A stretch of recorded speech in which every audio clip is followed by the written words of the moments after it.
Hello friends and welcome back to our channel tutor. This is me Imran Sayed HTML5 and CSS3 के lectures के अंदर आपको फिर से वेलकम करता हूं। आज के लेक्चर के अंदर मैं आपको इंट्रोडक्शन देने वाला हूं टेबल्स के हवाले से। बेसिकली HTML टेबल्स होते क्या हैं और इनका यूज़ क्या है HTML के अंदर। बेसिकली HTML टेबल्स जो हैं वो जब HTML रिलीज़ हुई थी तो सबसे ज़्यादा जो यूज़ HTML के अंदर किया जाता था वो HTML टेबल्स के हवाले से ही किया जाता था। मतलब जब HTML सबसे पहले रिलीज़ की गई थी तो सबसे ज़्यादा यूज़ जो था उस वक्त वो HTML का था। आहिस्ता आहिस्ता होते होते जब ट्रेंड आया रिस्पॉन्सिव वेबसाइट्स का तो HTML टेबल का ट्रेंड थोड़ा सा कम हो गया, क्योंकि रिस्पॉन्सिव टेबल्स जो हैं वो अभी मार्केट में हैं, लेकिन उनको मीडिया क्वेरीज़ के ज़रिए रिस्पॉन्सिव बनाया जाता है। लेकिन HTML टेबल जब शुरू में थे तो कंप्लीट वेबसाइट जो है वो HTML टेबल्स के ऊपर बनाई जाती थी। जब स्टैटिक वेबसाइट्स का काम किया जाता था इन HTML, यानी कि HTML के अंदर जब हम लोग स्टैटिक वेबसाइट्स बनाते थे तो उस वक्त जो है HTML टेबल्स का जो है ना वो ज़्यादा काम किया जाता था। अब भी HTML टेबल्स के ऊपर काम होता है, लेकिन ज़्यादातर ऑनलाइन एप्लीकेशंस के लिए जो है वो HTML टेबल्स को इस्तेमाल किया जाता है। अच्छा, ये एक इमेज है जो मैंने वेबसाइट से उठाई थी। एक बेसिक जो है फॉर्मेट है HTML टेबल का, जो कि आपको डेमोंस्ट्रेट करने के लिए काफ़ी है कि जिसके ज़रिए मैं आपको बता सकता हूँ कि बेसिकली HTML टेबल्स के अंदर क्या क्या चीज़ें अवेलेबल है। HTML टेबल के अंदर एक तो आप कंप्लीट टेबल यहाँ देख रहे हैं कि हेडर है ब्लू कलर में, फिर बीच में बॉडी है और नीचे फिर फुटर है।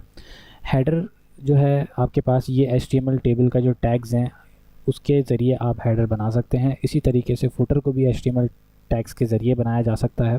और जो बॉडी है ये डिफरेंटली जो है ना रोज़ की मुश्तमिल होती है। मतलब हेडर, बॉडी एंड फुटर ये कंप्लीट जो है वो कलेक्शन होता है रोज़ का। रोज़ को मिलाकर ही आप हेडर, बॉडी एंड फुटर बनाते हैं। HTML टेबल कम्प्लीटली लाइज करती है रोज़ और कॉलम्स के बीच। मतलब ये आपके जो रोज़ हैं इनको और कॉलम्स को इस्तेमाल करते हुए आपकी HTML टेबल्स को इस्तेमाल किया जाता है। ठीक है, सबसे पहले जो आपके पास है यहाँ पर हेडर है, सेकेंडली आपके पास फुटर है और उसी तरीके से यहाँ पर बॉडी है, और इन सब को मिला के आपका HTML टेबल बनता है। एक और चीज़ याद रखिएगा कि HTML टेबल के अंदर जो है आपके जो सेल्स हैं इनको डिफरेंटली एक्सेस कर सकते हैं आप HTML के ज़रिए, और CSS अप्लाई करके भी इनको डिफरेंटली फॉर्मेट कर सकते हैं।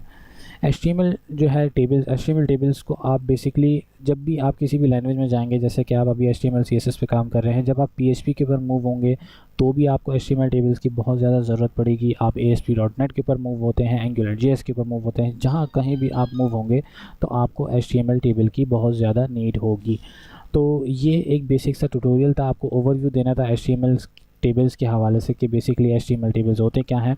और यहाँ पर आप देख रहे होंगे कि ये एक इमेज है। यहाँ पर इस इमेज के अंदर भी जो है बताया गया है कि टेबल्स के टैग्स क्या हैं। मतलब ऊपर टेबल का टैग इस्तेमाल है, फिर रोज़ के लिए TR का टैग इस्तेमाल है, सेल्स के लिए TD का टैग इस्तेमाल है। इस तरीके से मुख्तलिफ टैग्स और भी हैं इसके अंदर। डिटेल हेडर, बॉडी के लिए भी अलग अलग जो है यहाँ पर टैग्स अवेलेबल हैं HTML टेबल्स के अंदर, जिनके इस्तेमाल करते हुए हम लोग HTML टेबल्स के ऊपर काम करेंगे।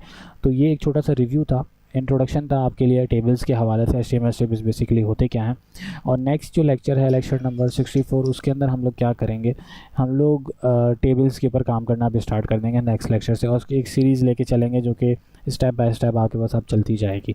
ठीक है, तो मिलते हैं नेक्स्ट लेक्चर में। और काइंडली रिक्वेस्ट करता हूँ जो न्यू सब्सक्राइबर या यूज़र हैं, सब्सक्राइबर्स नहीं, न्यू विजिटर्स जो भी हैं इस वीडियो के ऊपर, उनसे काइंडली रिक्वेस्ट करता हूँ कि काइंडली चैनल को सब्सक्राइब कर लें और बेल आइकन के ऊपर क्लिक कर लें, ताकि आने वाली हर न्यू वीडियो की नोटिफिकेशंस आपको मिलती रहें। और जो लोग सब्सक्राइब कर चुके हैं, कंटिन्यूसली वीडियो वॉच कर रहे हैं, उनको बहुत ज़्यादा थैंक यू करता हूँ। काइंडली वीडियो को लाइक और शेयर करना मत भूलिएगा। मिलते हैं नेक्स्ट सेक्शन में, तब तक के लिए अल्लाह हाफ़िज़।